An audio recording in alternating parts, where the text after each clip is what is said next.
but I choose to love you, girl. Let's make it brand new. You're the old song, a new hook, I give it to you. On my way back home, come through.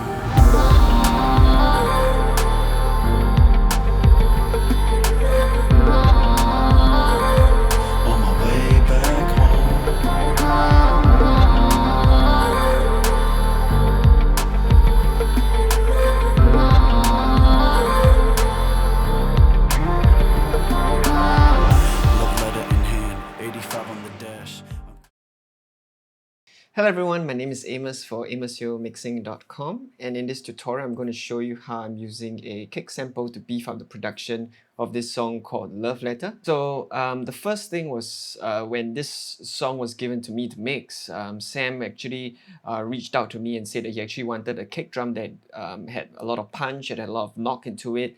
And as I was listening to the kick drum that Victor sent it to me, it was more of a subby kind of kick. Right, which was kind of cool. I didn't want to replace it entirely. I felt that this could actually benefit leading up to the main hook of the song and before the second verse comes in. So what I actually did was that I kept the actual kick drum that Victor actually sent to me. As you can see, I just have trigger on. The mix is at 0%, so it's really not doing anything. And then I just have an EQ, and as you can see from the EQ, it's all sub frequencies. There's nothing up on top. So what I actually thought was that it's going to be a little bit cool if it's going to come in just before the hook. So what I actually did for the sample kick drum, let me just show you how it sounds like in solo. Alright, so you can hear that there's definitely more knock and more sub towards it.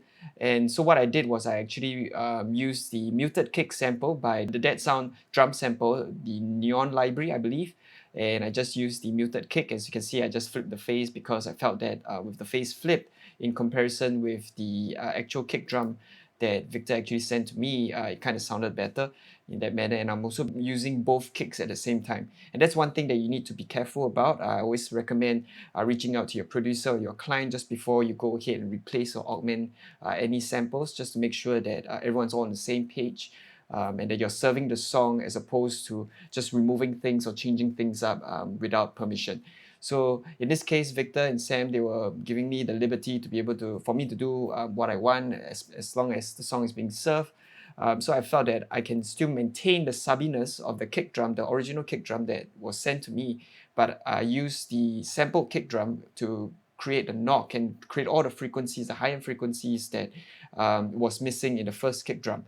So both of them together is going to sound like this.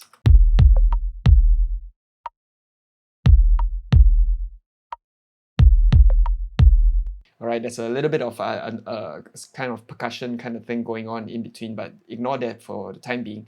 So you can hear that actually the main kick drum was all subby, and then when I put the sample kick drum in, it just helps to fill up a little bit of the mid-range and also helps to punch through the woofers a little more. So by itself again, this was the original kick drum. And with the sample kick drum.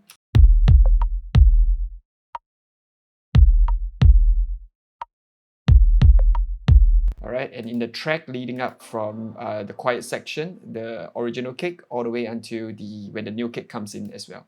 Love you, girl, let's make it brand new. You're the old song, a new hook, I give it to you. On my way back home, come through.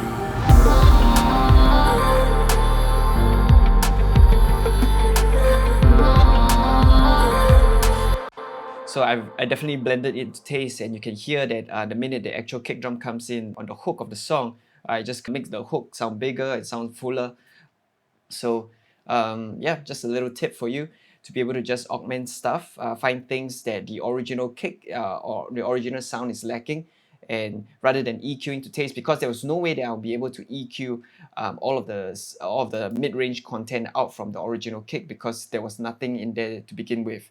So rather than me trying to use exciters, distortion, and everything just to make that happen, I just decided to just find a kick drum that was serving it and use that to taste. And in the end, it kind of worked really well. So I just hope this helps, and I'll see you again next time.